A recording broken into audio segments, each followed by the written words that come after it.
అమెరికాలో సైంటిస్టులు ఏఐ టెక్నాలజీకి ఒక టాస్క్ ఇచ్చారు. అదేంటంటే 8 లక్షల సంవత్సరాల క్రితం భూమి మీద పుట్టిన మొట్టమొదటి మనిషి యొక్క పుర్రిచ్చి ఆ మనిషి ఎలా ఉండేవాడు అని ఒక బొమ్మ గీయమన్నారు. ఇక ఏఐ టెక్నాలజీ కూడా దాని దగ్గర ఉన్న ఇంటెలిజెన్స్ మొత్తం ఉపయోగించి ఒక బొమ్మ గీసింది. ఆ బొమ్మ చూసాక అమెరికా వాళ్ళకి బానే ఉందిలే కానీ మన ఇండియన్స్ కి మాత్రం ఆ బొమ్మను చూసి ఇంకెవరిలో గుర్తొచ్చారు. గుర్తుపట్టలేదా రాజా? మీకు కూడా ఆయన గుర్తొచ్చుంటే కింద కామెంట్ సెక్షన్ లో కామెంట్ చేయండి ఆయన పేరు. ఈ వీడియోలో అసలు ఈ ఆదిమానవుడు ఎవడో అతని కథ ఏంటో తెలుసుకోవడంతో పాటు మన ఇండియాలో ఒక గుడి ఉంది. ఆ గుడిలో పూజలు చేయలే కానీ ప్రత్యేకించి చేతబడులు నేర్పిస్తారు. అసలు ఆ గుడి ఏంటి, ఆ గుడిలో చేతబడులు నేర్పిస్తున్నారు కూడా ఈ వీడియోలో మనం తెలుసుకుందాం. ఈ వీడియో లాస్ట్ తో చూసారంటే మీరంతా ఒక మాట చెప్తారు. అదేంటంటే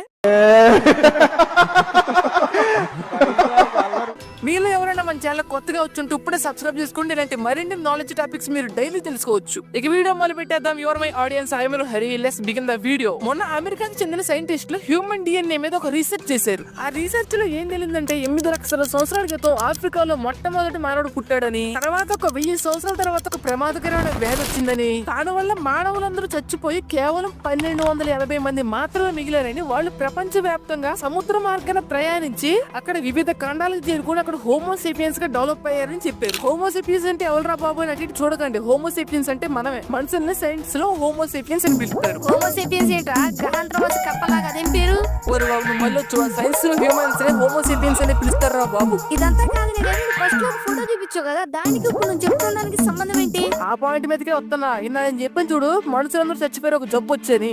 చెప్పు, వాళ్ళందరూ మళ్ళీ తిరిగి బతికొచ్చారేంటి? కాదరా బాబు, చచ్చిపోయాక మిగిలిపోయిన పురుగులు ఉంటాయి కదా, అవన్నీ అమెరికాకి సంబంధించిన ఆర్కియాలజిస్టులు ఆఫ్రికాలో తవ్వకాలు చేస్తుంటే దొరికాయి. వాళ్ళు వాటిని రీసెర్చ్ చేశాక తేలింది ఏంటంటే వాళ్ళంతా ఈ భూమి మీద 8 లక్షల సంవత్సరాల క్రితం పుట్టిన మొట్టమొదటి మానవులని, వాళ్ళని హోమో రొడోసియన్స్ అని అంటారని చెప్పారు. అంతా బానే ఉంది, మరి బొమ్మ ఎక్కడి నుంచి వచ్చింది? అది కూడా చెప్తాను ఉండరా బాబు. అక్కడ దొరికిన పుర్రెల్లో ఒక పుర్రెను పట్టుకొచ్చి అమెరికాలో ఆర్టిఫిషియల్ ఇంటెలిజెన్స్ కి ఇచ్చి ఈ పుర్రికి సంబంధించిన మనిషి బతుకుండగా ఎలా ఉండేవాడని ఒక బొమ్మ గీయమన్నారు. అది బొమ్మ కూడా బాగానే గీసింది, చూడడానికి ఆది మానవులాగే ఉన్నాడు. కానీ ఆ బొమ్మ ఇండియాలోకి వచ్చాక ఆ బొమ్మను చూసి మనకి ఎవరిలో గుర్తొచ్చారు. ఇదంతా జరుగుతుంటే ఈ బొమ్మ ఎవరికి సంబంధించిందని మనం అందరం అనుకుంటున్నాము. ఆయనే ఆ బొమ్మను తీసుకెళ్లి ఆయన ఇన్స్టాగ్రామ్ స్టోరీలో పెట్టాడు. మీరు చెప్పండి, బొమ్మను చూస్తే మీకు ఎవరు గుర్తొస్తున్నారు? అబద్ధం చెప్పకుండా నిజం చెప్పండి కామెంట్ సెక్షన్ లో. మనుషులు కృత్రిమంగా ఒక లేఖని తయారు చేయాలంటే కొన్ని వేల మంది కొన్ని సంవత్సరాల పాటు కష్టపడి పని చేయాలి. కానీ మన రష్యా వాళ్ళు, మన జిగిడి దోస్తులు, వాళ్ళ దగ్గర మూల పడిపోయి ఉన్న ఒక అనుభవం తీసుకొచ్చి దాన్ని చాడబెట్టి జాగ్రత్తగా పేల్చి సరిగ్గా 5 నిమిషాల టైంలో సింపుల్ గా ఒక పెద్ద లేఖని తయారు చేశారు. అబ్బా,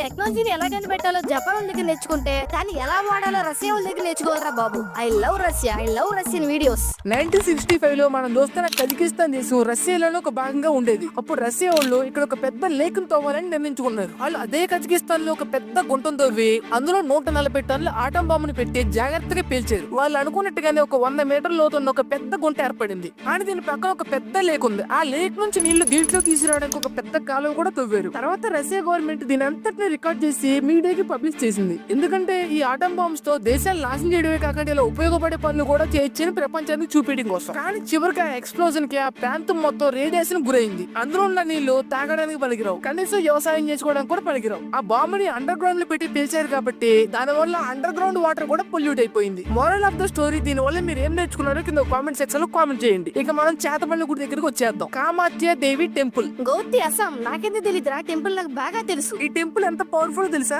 అంబా బాచి మేళా, సంవత్సరానికి ఒకసారి 3 రోజులు జరిగే మేళా ఇది. ఈ 3 రోజులు కూడా గుడిని మూసేస్తారు. కామాక్షి దేవి మిస్టివల్ సైకిల్ ని అంటూ అనే ఫెస్టివల్ గా సెలబ్రేట్ చేసుకుంటారు. అవునా? గుడిని మూసేసిన 3 రోజులు ఏం జరుగుతుందో తెలుసా? ఏం జరిగిద్దిరా? సాధువులు అఘోరాలు అక్కడ శుద్ర పూజలు చేస్తారు, జంతువుల్ని బలిస్తారు. చాలా మంది అక్కడికి శుద్ర విద్య నేర్చుకోవడానికి వస్తారు. వామ్మో, ముఖ్యంగా పావురాల్ని, మేకల్ని, గేదెల్ని అక్కడ బలిస్తారు. పావురాల్నా? వశీకరణం, ఒక మనిషిని మాట మీద చేసుకోవడం, ఈ విద్యను కూడా అక్కడే నేర్పిస్తారు. ఎరా, నిజంగానే గుడేనా లేక చేదబడులు నేర్పించే బడా? ఈ గుళ్ళో విగ్రహం ఉండదురా, మరి ఏముంటదిరా అక్కడ? మంటల్లో ఆహుతైన అమ్మవారి యొక్క శరీరాన్ని శివుడు కోపంతో పట్టుకుని తాండవం చేస్తున్నప్పుడు శివుడి యొక్క కోపాన్ని తగ్గించడం కోసం విష్ణుమూర్తి తన దగ్గర ఉన్న సుదర్శన చక్రాన్ని ప్రయోగిస్తాడు. అప్పుడు అమ్మవారి శరీరం 108 ముక్కలు అవుతుంది. అమ్మవారి శరీర భాగాల్లో ఒకటైన ఈ సృష్టికి మూలమైన యుని, అది ఈ గుడిలో ప్లేస్ అయింది. ఉమెన్ పవర్ అండ్ ఫెర్టిలిటీకి ఈ టెంపుల్ ఒక సింబల్ గా మారింది. అయితే ఇక్కడ జరిగే పూజలు చాలా పవర్ఫుల్ అన్నమాట. అవునరా.